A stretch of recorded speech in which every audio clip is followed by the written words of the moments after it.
नमस्कार, स्वागत है आपका प्राइम टीवी में और मैं हूं आपके साथ मुस्कान अजमानी। आज 4 बजे की 4 बड़ी खबरों में हम बात करेंगे उन बड़ी खबरों की जो आज लगातार सुबह से ही सुर्खियों में बनी हुई हैं। सबसे पहले बात करेंगे मणिपुर हिंसा के बीच सामने आए वायरल वीडियो की जिसने देश को शर्मसार किया है और पीएम मोदी के बयान के बाद कार्रवाई का दौर शुरू हुआ, जिसके बाद आरोपियों की पहचान करते हुए फिलहाल 4 लोगों को गिरफ्तार किया गया है। कोई इस मुद्दे को एजेंडा बना रहा है तो कोई दल इस पर अपनी अपनी राजनीतिक जो रोटियां हैं उसको सेक रहा है। इसी बीच यूपी की राजनीति में भी बड़े बदलाव की तैयारियों के संकेत मिल रहे हैं। मंथन और फीडबैक के दौर के बीच सरकार और गठबंधन के काम जानने के लिए संगठन महामंत्री बीएल संतोष यूपी के दौरे पर रहेंगे, जबकि देश की राजधानी में आसपास सपा रालोद का प्रदर्शन देखने को मिलेगा। दरअसल चंद्रशेखर आजाद पर हुए हमले की जांच की इस दौरान मांग भी की जाएगी। साथ ही पश्चिमी यूपी के लिए एकता दिखाने पर भी जोर दिया जाएगा। वही एकता में बल होता है, ये तो सबने सुना था, लेकिन उसी एकता और भाई बहन के रिश्ते को बाराबंकी में तार तार किया गया है। तो आज इन 4 बड़ी खबरों पर हम बात करेंगे, जहां मणिपुर के हैवानों पर लगातार कार्रवाई का दौर जारी है प्रधानमंत्री के जो बयान है उसके बाद से। तो वहीं बीजेपी दौरे पर आएंगे बीएल संतोष, जहां वो तैयारियों का जायजा लेते हुए मंथन भी करेंगे। वहीं अब हमले पर सवाल उठाएंगे सभी विपक्षी दल। जी हां, आजाद समाज पार्टी, रालोद और समाजवादी पार्टी का आज एक जो संयुक्त प्रदर्शन है वो देश की राजधानी दिल्ली में देखने को मिल रहा है। तो जबकि बाराबंकी में अगर हम बात करें तो जो इंसानियत शर्मसार की गई है, साथ ही साथ जो भाई बहन का रिश्ता तार तार किया गया है, उस पर भी आज हम जानेंगे कि आखिर इस पूरी वारदात को क्यों, कैसे और किस लिए अंजाम दिया गया है।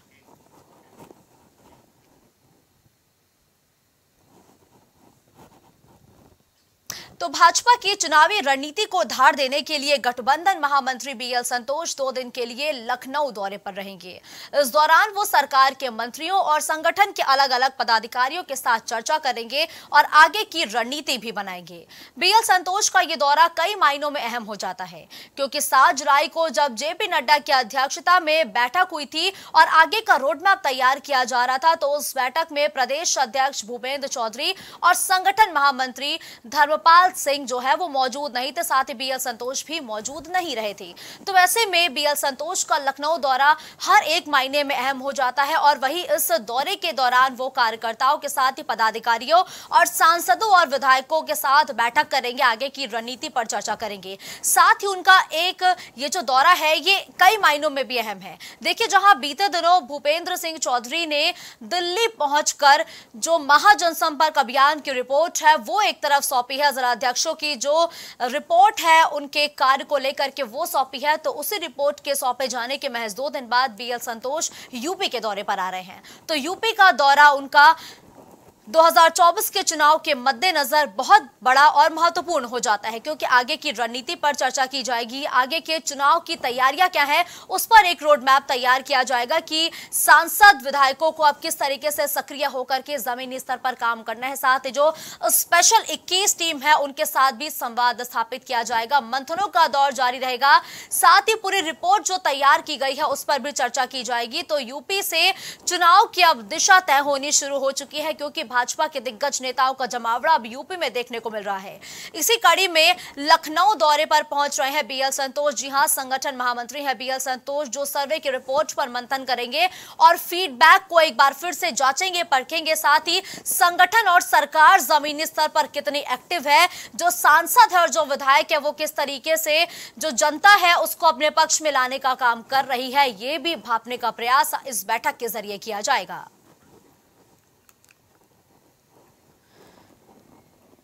तो देखिए, लोकसभा सीटों में क्लीन स्वीप का लक्ष्य लिए भारतीय जनता पार्टी के जो दिग्गज नेता है वो चुनावी मैदान में सक्रियता से उतर चुके हैं।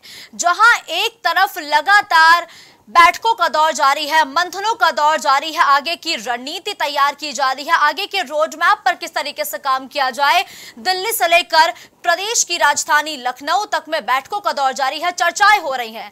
तो इसी बीच प्रदेश अध्यक्ष भूपेंद्र चौधरी और संगठन महामंत्री धर्मपाल सिंह के साथ ही बीएल संतोष बैठक करते हुए भी नजर आएंगे।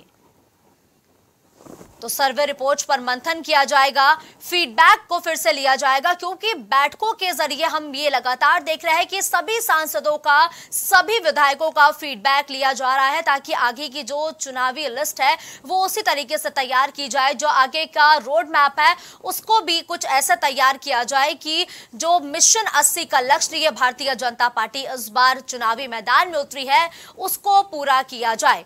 इसी में स्पेशल 21 की जो टीम है उससे भी संवाद स्थापित करने की कोशिश बीएल संतोष करते हुए नजर आएंगे। इसी कड़ी में सीएम योगी आदित्यनाथ, प्रदेश अध्यक्ष भूपेंद्र चौधरी और संगठन महामंत्री धर्मपाल सिंह भी इस बैठक में मौजूद होंगे। साथ ही सभी सांसद विधायकों के साथ भी जो बीएल संतोष है वो संवाद स्थापित करते हुए नजर आएंगे।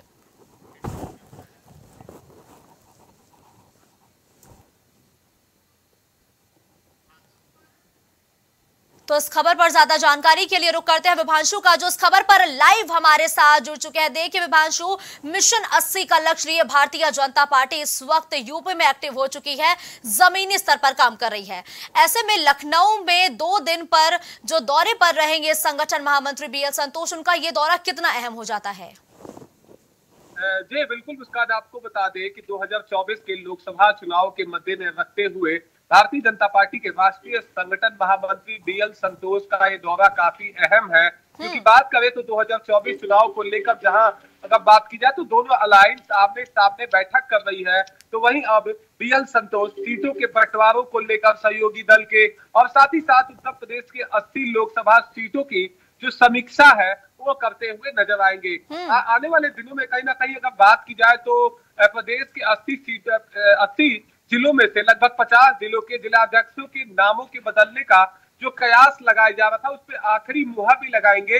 और आपको बताया कि जो तमाम पर्यवेक्षक अलग अलग जिलों में जाकर और महाजनसंपर्क अभियान का जो फीडबैक लेकर आया है कि कितने जिलों में कैसा ये अभियान चला है, इसकी भी समीक्षा करेंगे। अगर बात की जाए तो कल कहीं ना कहीं भारतीय जनता पार्टी के प्रदेश अध्यक्ष भूपेंद्र सिंह चौधरी और संगठन महामंत्री प्रदेश के धर्मपाल सिंह सैनी के साथ कहीं ना कहीं, माफ करिएगा, धर्मपाल सिंह के साथ कहीं ना कहीं बैठक करके और आगामी कार्यक्रमों को लेकर चर्चा करते हुए नजर आएंगे। लेकिन देखिए विभांशु, अब यहाँ पर ये जानना अहम हो जाता है कि भारतीय जनता पार्टी की जितने भी अगर बैठ के देखें तो उसमें मंथन और जो रिपोर्ट कार्ड है उस पर लगातार चर्चा की जा रही है। ऐसे में मंथन करना और फीडबैक लेना भारतीय जनता पार्टी को इतना अहम क्यों लग रहा है? जी निश्चित तौर पर स्वाभाविक सी बात है, अगर जो पार्टियां तमाम जो क्षेत्र के अलग अलग कोने में जो उनके अभियान चलाए हैं उसका मंथन करेगी, तभी परिणाम उनके तरफ आ सकेगा। साथ ही अगर बात की जाए तो आपने देखा कि 45 दिनों तक महाजनसंपर्क अभियान चलाया गया, जिसके माध्यम से कहीं ना कहीं निष्क्रिय सांसद और निष्क्रिय जो जिलाध्यक्ष हैं उनके नामों का कहीं ना कहीं चयन किया गया। तो माना जा रहा है कि जो रिपोर्ट पर्यवेक्षकों की तरफ से प्रदेश अध्यक्ष को दी गई है वो कहीं ना कहीं कल बीएल संतोष के समक्ष खुलते हुए नजर आएगी। और इसमें साफ तौर से चर्चा की जाएगी कि किस सीटों पर, जो आपको बता दें कि जो अवध क्षेत्र की तमाम सीटें हैं जो कहीं ना कहीं भारतीय जनता पार्टी अपने पाले में नहीं कर पाई थी, साथ साथ पूर्वांचल के गाजीपुर और बलिया, और साथ ही बात करें तो मऊ, लार और ऐसे तमाम देवरिया समेत तमाम सीटें थी जहां भारतीय जनता पार्टी को उम्मीद जैसी प्रदर्शन देखने को नहीं मिले थी। तो इस परिणाम से अगर देखा जाए तो ऐसे सीटों पर मंथन होगा कि कैसे आखिर किस माध्यम से इन तमाम सीटों को अपने पाले में किया जा सके। लेकिन देखिए विभांशु, बीते दिनों की अगर हम बात करें तो भूपेंद्र सिंह चौधरी दिल्ली में मौजूद थे, जहां उन्होंने सभी सांसदों का रिपोर्ट कार्ड, साथ ही जिला अध्यक्षों का जो रिपोर्ट कार्ड है वो भी तैयार किया था और वो सौंप दिया गया है गृह मंत्री के पास। ऐसे में अब बीएल संतोष लखनऊ दौरे पर आ रहे हैं, तो क्या माना जाए कि इस दौरान जो जिला अध्यक्षों के साथ ही सांसदों का रिपोर्ट कार्ड है उस पर भी एक बार फिर से चर्चा हो सकती है लखनऊ में?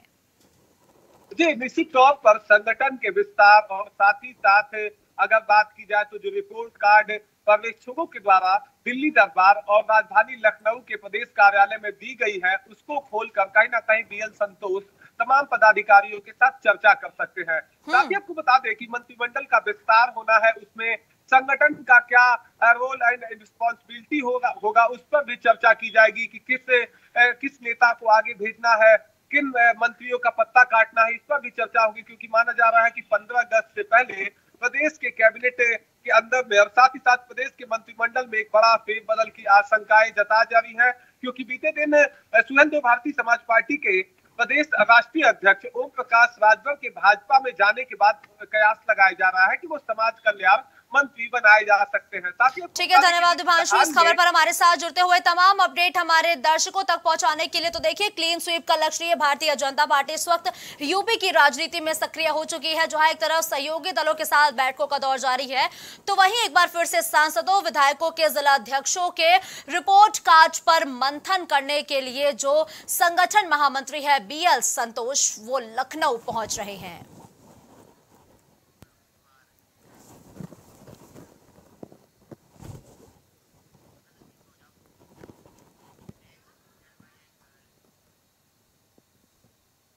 तो वहीं मणिपुर में हिंसा के बीच हैवानियत की घटना से पूरा देश शर्मसार है।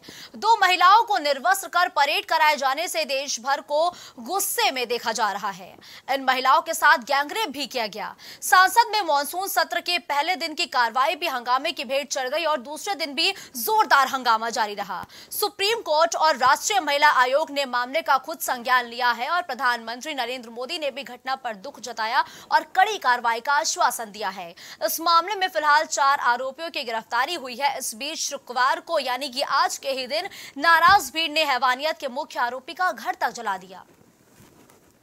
तो देखिए, बुधवार को एक वीडियो सामने आया था और ये मणिपुर हिंसा के दौरान का वीडियो था, जिसने पूरे देश को शर्मसार कर दिया।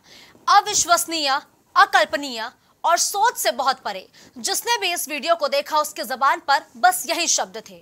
और इस मुद्दे पर भी प्रधानमंत्री नरेंद्र मोदी ने साफ तौर पर कहा, कड़ी निंदा करते हुए कि जो भी आरोपी हैं उनको बख्शा नहीं जाएगा, उनके खिलाफ कड़ी से कड़ी कार्रवाई की जाएगी। और पीएम मोदी के इस बयान के बाद सुप्रीम कोर्ट ने भी इस पूरे मामले का संज्ञान लेने के लिए सरकार को कुछ वक्त दिया और उस वक्त देने के दौरान कार्रवाई का दौर शुरू हो जाता है।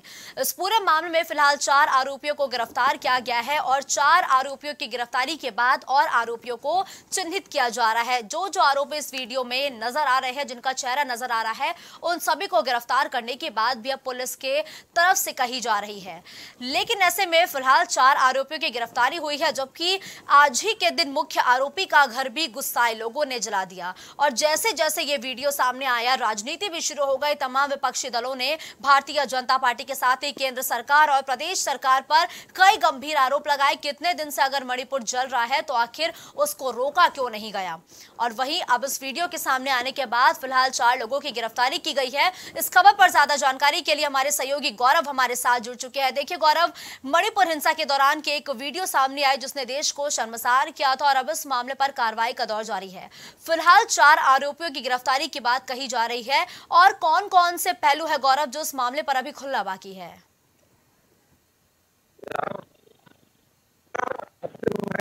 कहा जा रहा था कि मणिपुर में जिस माहौल रहा है वहाँ पर प्रयास करना चाहिए था। गृह मंत्री भी वहाँ जाते हैं और लगातार कोशिश करते हैं कि वहाँ पर माहौल शांत हो, पर माहौल शांत करने की एक ऐसी कोशिश जिसको लेकर हम केवल यहाँ पर बयान देते हैं और वहाँ पर माहौल शांत नहीं होता है। 150 से ज्यादा लोग मर चुके हैं और जिस तरह से वीडियो वायरल हो रहा है, कहीं ना कहीं उसको लेकर भी यहाँ पर जो मानवता गिरफ्तार हो रही है। और खासतौर पर सीएम सिंह का भी कहना, मुख्यमंत्री है कि इंटरनेट बंद कर दिया गया है और ऐसी दर्जनों वीडियो है। तो कहीं ना कहीं यहाँ पर एक वीडियो जिसका घमासान मचा हुआ है, बवाल मचा हुआ है। और आप अंदाज लगाइए कि अगर वो सारे वीडियो जिसको लेकर मुख्यमंत्री कह रहे हैं तमाम ऐसे वीडियो वायरल हुए हैं, अगर वो वायरल हो जाएंगे तो मानवता कहाँ तक शर्मसार होगी। हम क्या तक कहेंगे राजनीति को लेकर, क्या कहेंगे हम देश की व्यवस्था को लेकर, क्या कहेंगे हम कानून को लेकर, क्या हम कहेंगे न्याय को लेकर और क्या हम कहेंगे समाज को लेकर।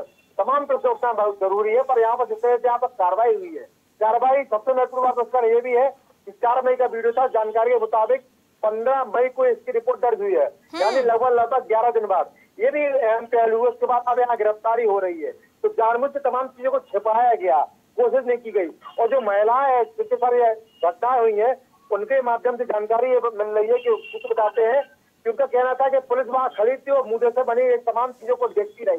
तो कहीं ना कहीं यहाँ पर चर्चा है वो राजनीति नहीं बल्कि संविधान से भरीपूर्ण होनी चाहिए।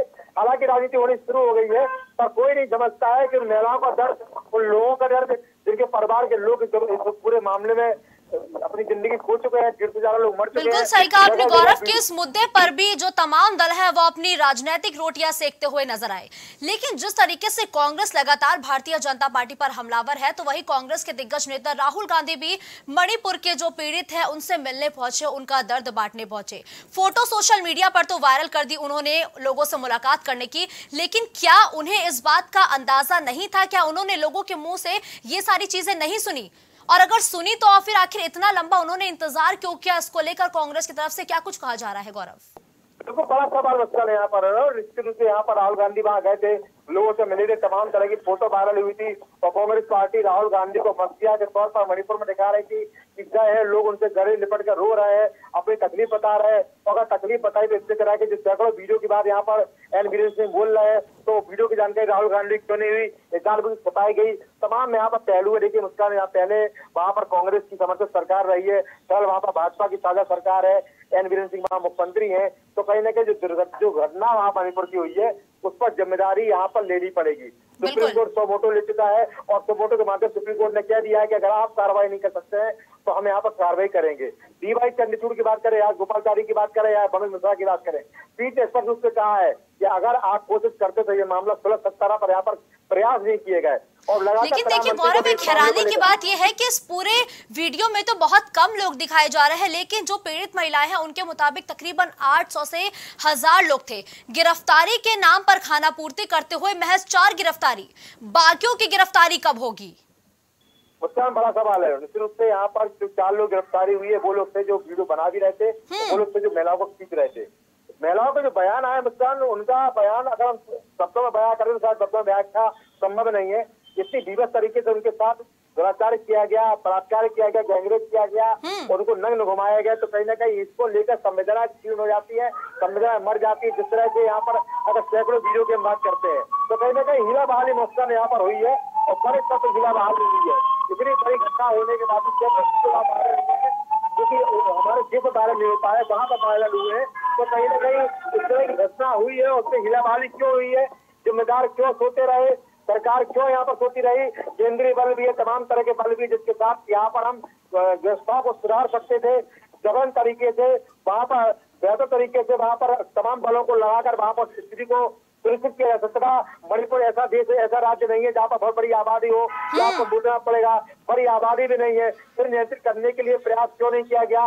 गृह मंत्री पे भी यहाँ पर समान। ठीक है गौरव, आपका रुख दोबारा करेंगे, लेकिन इस वक्त की बड़ी खबर जो लगातार हम तक पहुंच रही है, आपको बताते चले कि इस वक्त की बड़ी खबर लगातार हम अपने दर्शकों तक पहुंचा दे, तो ये बड़ी और अहम खबर हम अपने दर्शकों तक पहुंचा दे, जहां ज्ञानवापी परिसर के एएसआई सर्वे के मामले से जुड़ी बड़ी और अहम जानकारी हम अपने दर्शकों तक पहुंचा दे। एएसआई सर्वे पर वाराणसी जिला कोर्ट का फैसला आ चुका है। जी हां, एएसआई सर्वे पर वाराणसी जिला कोर्ट ने अपना फैसला सुना दिया है। विवादित हिस्से को छोड़कर पूरे परिसर का सर्वे किया जाएगा, यानी कि विवादित हिस्सा है उसको छोड़ते हुए बाकी जो पूरा परिसर है उसके सर्वे किए जाने के आदेश अब दिए जा चुके हैं। तो ज्ञानवापी परिसर के एएसआई सर्वे के मामले पर यह फैसला आ चुका है। इसमें साफ तौर पर कहा गया है वाराणसी जिला कोर्ट की तरफ से कि जो विवादित स्ट्रक्चर है उसको छोड़ के बाकी जो हिस्सा है उसका सर्वे किया जा सकता है। रुक करते हैं गौरव का इसी खबर पर, जो तमाम अपडेट हमारे दर्शकों तक पहुंचाएंगे। देखिए गौरव, जो वाराणसी जिला कोर्ट है उसकी तरफ से कहा गया कि जो विवादित ढांचा है यानी कि स्ट्रक्चर है उसे छोड़ करके बाकी परिसर का सर्वे किया जाएगा। इस पर मुस्लिम पक्ष की तरफ से क्या कुछ कहा गया है? तो मुझे पक्ष का कहना यहाँ पर यह है कि इसको लेकर हम लगातार सुनवाई कर रहे हैं, आगे हम कोर्ट में जाएंगे। यहाँ वाराणसी जिला कोर्ट का फैसला आया है। मसला जो ज्ञानवापी वाला मामला है लगातार चर्चा बना हुआ है। अगर हम बात करें पिछले अगस्त 2021 से मामला फिर उड़ गया, तो उसके बाद से लगातार इस मामले पर गर्मा गर्मी चल रही है, राजनीति भी हुई है, राजनीति कदर हुई है कि यहाँ पर बड़े बवाल भी होते होते बच्चे हैं और तमाम लोग निष्कासित भी हुए प्रवक्ता पद से। तो नमस्कार, यहाँ पर बड़ा फैसला यहाँ पर आया है। एएसआई के माध्यम से यहाँ पर अब सर्वे कराया जाएगा। खासतौर से विवादित क्षेत्र है जहाँ पर मेरे ख्याल से जो बताया जा रहा है कि जो फुब्बारा नुमा जो बताया है शिवलिंग है, जबकि मुझे पर से बोल रहा है कि शिवलिंग नहीं है, हमारा फुब्बारा है, वजू खाना वहाँ पर है। लेकिन जो क्षेत्र को छोड़कर बाकी जो दीवार है, बाकी जो परिसर है, वो तमाम परिसर का ऐसा सर्वे होगा। इस सर्वे के माध्यम से ठीक है गौरव, ये तो रही मुस्लिम पक्ष की बात, जिन्होंने कहीं ना कहीं आपत्ति जताते हुए अब ये साफ तौर पर कहीं ना कहीं कहते हुए नजर आ रहे हैं कि वो आगे रुख करेंगे हायर कोर्ट्स का। ऐसे में अब ये फैसला एएसआई सर्वे का कितना महत्वपूर्ण हो जाता है और इस पूरे मसले पर जो हिंदू पक्ष है वो क्या कह रहा है? देखो मुस्कान, यहाँ पर एएसआई सर्वे बड़ा महत्वपूर्ण है। एएसआई सर्वे के माध्यम तमाम चीजें होती है और सबसे महत्वपूर्ण बात है कार्बन डेटिंग की मुस्कान होती है। जो परिसर होता है उस परिसर की कार्बन डेटिंग भी हो सकेगी, जानकारी मिल सकेगी कि कब बनाया हुआ था और जो बनावट है या जो बनाने का समय है उसको मिलान किया जाएगा ज्ञानवापी मस्जिद के समय से और मंदिर स्वयं भगवान शंकर के मंदिर से। तो तमाम चीजें इसमें निकल कर आएंगी और निश्चित रूप से यहाँ पर एएसआई के माध्यम से तमाम चीजें हैं जो अब तक छिपी हुई है या अब तक सामने नहीं आ पाई हैं, वो एएसआई के सर्वे से यहाँ पर सामने आ सकेगी। क्योंकि लगातार एएसआई सर्वे को लेकर मुझसे पक्ष मांग कर रहा था कि एएसआई सर्वे नहीं होना चाहिए, पर यहाँ पर कोर्ट का बड़ा फैसला है और यहाँ पर एएसआई सर्वे को यहाँ पर बोला है कि एएसआई सर्वे हो जाए और यहाँ पर जो विवादित क्षेत्र उसको छोड़ दिया जाए। लेकिन देखिए गौरव, कहीं ना कहीं माना जाए कि जिस तरीके से लगातार मुस्लिम पक्ष एएसआई सर्वे के विरोध में खड़ा हुआ था, ऐसे में उनको तो एक बहुत ही बड़ा झटका लगा है। लेकिन जो मुस्लिम पक्ष है आखिर उन्हें इतनी आपत्ति क्यों है? ये तो सच ही खोलने का काम करेगा ना कि जो भी पक्ष सच कह रहा होगा उसकी दलीलों को सुना जाएगा और कहीं ना कहीं ये सर्वे उस सच से पर्दा हटाएगा। तो फिर आपत्ति कैसी? उसका आपत्ति तो यहाँ हमेशा रहती है और आपत्ति की अगर हम बात करें तो यहाँ पर कोई भी धार्मिक स्थल होता है वहां पर इस तरह की आपत्ति होनी चाहिए, क्योंकि यहाँ पर जो तमाम तरह के एक्ट होते हैं उन पर हमें सुनवाई होती है। क्योंकि जो मुस्लिम पक्ष है वो हमेशा कहता आ रहा है कि 1991 का जो प्रसिद्ध एक्ट है उसके हिसाब से यहाँ पर जब भी कोई चीज बनी हुई है उस पर अब कुछ चर्चा नहीं होनी चाहिए, कोई विवाद नहीं होना चाहिए। और उसके बाद यहाँ पर ज्ञानवापी को लेकर लगातार जो चर्चाएं चल रही है, वहाँ पर सर्वे हुआ, सर्वे के माध्यम तमाम चीजें निकल के आई, वजू खाना उन्होंने बोला।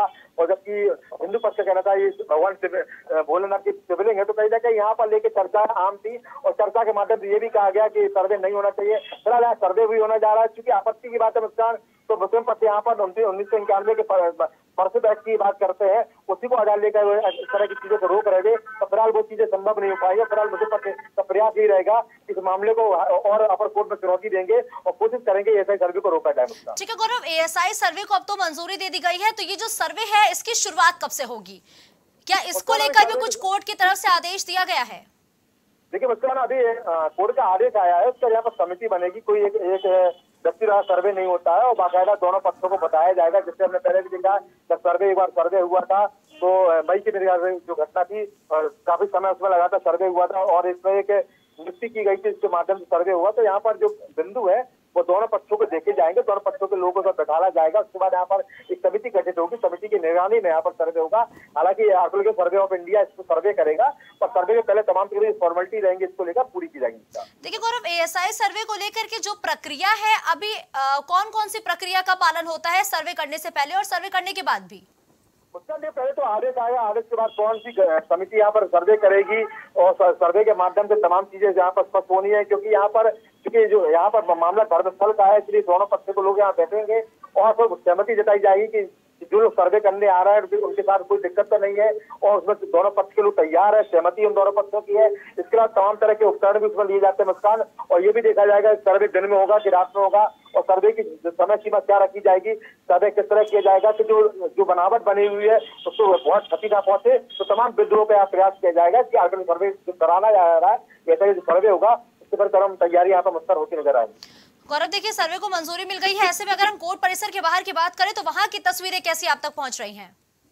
देखिए अब यहाँ पर कोर्ट परिसर की अगर हम बात करें तो वहाँ पर कोई यहाँ पर हताश है तो कोई यहाँ पर खुश है। खुश यहाँ पर ये है कि ऐसा कि सर्वे को मंजूरी मिल गई तो मुस्लिम पक्ष को यहाँ पर हताशा है।